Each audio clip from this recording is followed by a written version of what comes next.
नमस्कार. सांगलीहून मी स्मिता दोशी.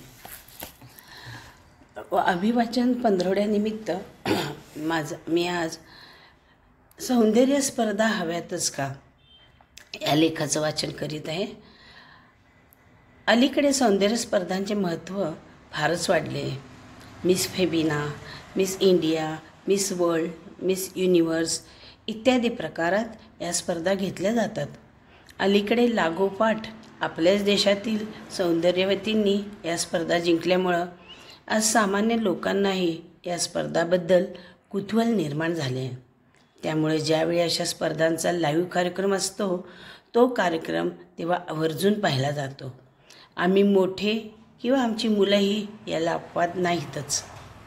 जर अशा स्पर्धा असाव्यात की नसाव्यात याविषयी गंभीरतेने विचार केला तर यात दोन मतं पडतीलच. काहींना या स्पर्धा हव्या असतील तर काहींना या स्पर्धा नको असतील. पण माझं प्रामाणिक मत विचाराल तर मला स्वतःला अशा स्पर्धा पसंत नाहीत. कारण अशा स्पर्धा होऊन त्यातून काहीच निष्पन्न होत नाही.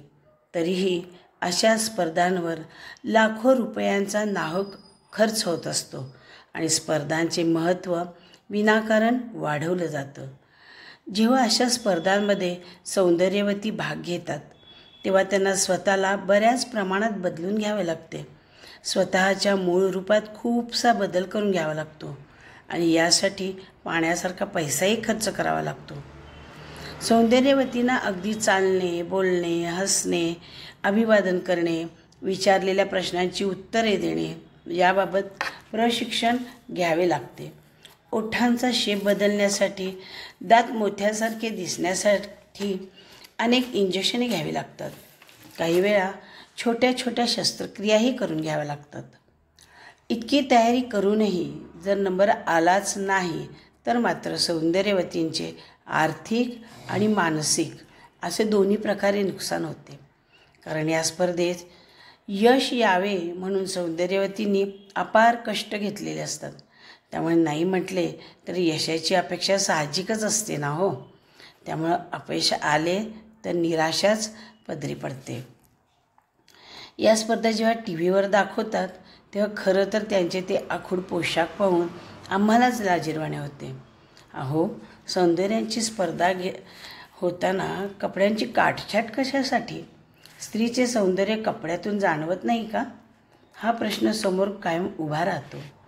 या स्पर्धा होताना त्यात अनेक निरनिराळे राऊंड्स घेतले जातात.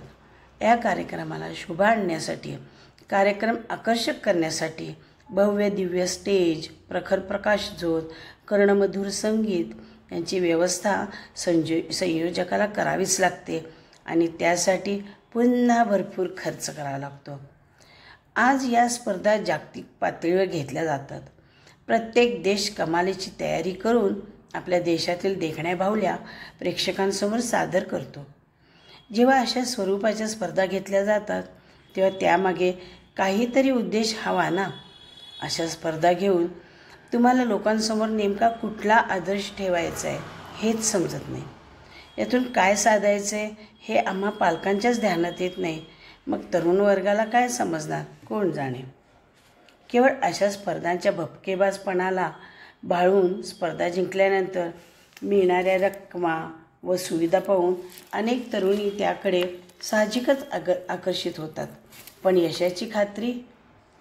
समजा यामध्ये यश प्राप्त झालेच तर सर्वजण वर्षभर तुम्हाला डोक्यावर घेतील.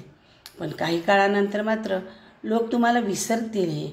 मग अशावेळी सौंदर्यवतीने काय करायचे? त्यांना त्यांच्या पोटापाण्याची काहीतरी व्यवस्था तर करावीच लागते ना. मग या सौंदर्यवती एकतर ॲडव्हर्टाईजकडे वळतात किंवा चित्रपट सृष्टीकडे वळतात.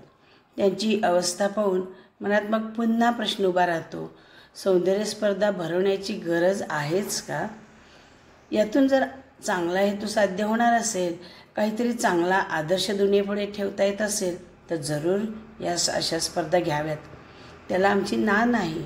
जर जागतिक पातळीवर बौद्धिक स्पर्धा घेतल्या गेल्या तर मला वाटते त्याला नक्कीच सर्वांचा प्रतिसाद मिळेल. आज देशाला, जगाला अशा बुद्धिवान लोकांची गरज आहेच. त्यांच्या बुद्धीचा आपल्याला उपयोग करून घेता येईल. त्यांच्या बुद्धीच्या जोरावर देशात प्रगती घडवून आणता येईल, नवनवीन शोध लावता येतील, देशाची उत्पन्न व उत्पादनही वाढवता येईल आणि आपल्या देशाला पुढे नेण्यासाठी या लोकांपुढे मुळे मदतच होईल. आज अशा बुद्धिवान लोकांची परदेशातही गरज आहे. आपल्या लोकांनी परदेशात जर आपल्या बुद्धीचं कौशल्य दाखवलं, तिथं प्रदर्शन केलं, तर एक खऱ्या अर्थाने आपल्या देशाचे नाव उज्ज्वल होईल आणि भावी पिढी पुढेही एक आदर्श उभा राहील. अशा बुद्धिवंतांशी चर्चा विचारविनिमय केला तर अनेक जागतिक समस्यांचे निराकरण होईल आणि त्याचं स्थान समाजात जगात नेहमी वर राहील यात शंकाच नाही. किंवा जागतिक खेळासाठी ऑलिम्पिक वगैरे खेळाडू तयार करावेत, त्यांना चांगले प्रशिक्षण मिळाले तर त्यांचा देशाला फायदाच होईल. आपल्या इथे खेळाडूंकडे फारसे लक्ष दिले जात नाही, त्यामुळे पात्रता असूनही आपले खेळाडू मागं पडतात. पण जर या खेळाडूंच्या गरजा जाणून घेऊन त्यांना आवश्यक ते साहित्य देशाने पुरवले आणि जर त्यांच्या काही गरजा कौटुंबिक समस्या सोडवता आल्या तर खेळाडू आपल्या खेळाकडे लक्ष केंद्रित करू शकतील व जोमाने प्रयत्न करून देशाला नक्कीच यश प्राप्त करून देतील. आपला देश महान क्रांतिकारकांचा देश, थोर देशभक्तांचा देश. आपली संस्कृती एक महान संस्कृती, ज्या संस्कृतीत स्त्रीला न मातुहा परमदैवतम या उक्तीप्रमाणे मातेचे देवीचे स्थान दिले आहे. मग अशा सौंदर्य स्पर्धेत भाग घेऊन स्त्रीचा अनादर करायचा का, हे आपणच ठरवलं पाहिजे. आपल्या देशातील स्त्रीचा इतिहास जग जाहीर आहे. आपल्या देशाची उदात्तता, पवित्रता, संस्कार महान आहेत. पूर्वीच्या काही काळी स्त्रीचं नखसुद्धा कुणाच्या दृष्टीस पडत नव्हतं. स्त्री उंबरठ्या बाहेरही पडत नसे. पण आता काळ बदलला आहे. आज तीच स्त्री वेस ओलांडून बाहेर पडताना दिसते. वेस ओलांडणे वाईट नाही, पण त्यामागे स्त्रीचा कोणता हेतू आहे याला महत्त्व आहे. शेवटी योग्य काय आणि अयोग्य काय हे स्त्रीनेच ठरवले पाहिजे. स्त्रीला तिचे कर्तृत्व दाखवायला इतर अनेक क्षेत्र आहेतच की. मग अशा अंगप्रदर्शन कराव्या लागणाऱ्या स्पर्धांना स्त्रियांनीच विरोध केलं पाहिजे. स्त्रियांचं राहणीमान जर सुधारायचं असेल तरी मुक्त जीवन म्हणजे स्वैर जीवन नव्हे याची जाणीव आजच्या प्रत्येक स्त्रीला आहे आणि असायलाच पाहिजे. आज चेहऱ्यावरचा बुरखा हटवून स्त्री डोळस झाली आहे, तिची अस्मिता जागृत झाली आहे. म्हणून स्त्रीने अशा स्पर्धा टाळून इतर क्षेत्रात आपले सुप्त गुण दाखवून द्यावेत. आपल्यासारख्या संस्कृतीश्रम मर्यादाशील देशातील स्त्रियांना हेच शोभून दिसेल. आज जुन्या पिढीतील लोकांना त्यांचे या स्पर्धाबाबतचे मत विचारले तर मला वाटते त्यांचेही मत माझ्या मतासारखेच येईल.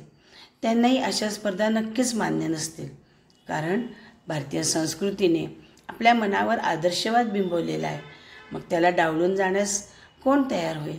शेवटी नैसर्गिक सौंदर्य हेच खरे सौंदर्य हे मान्य करून अशा सौंदर्य स्पर्धांचा त्याग करून आपल्या सुंदर जीवनाला आरोग्यसंपन्न जीवन करावे एवढीच एक अपेक्षा. धन्यवाद.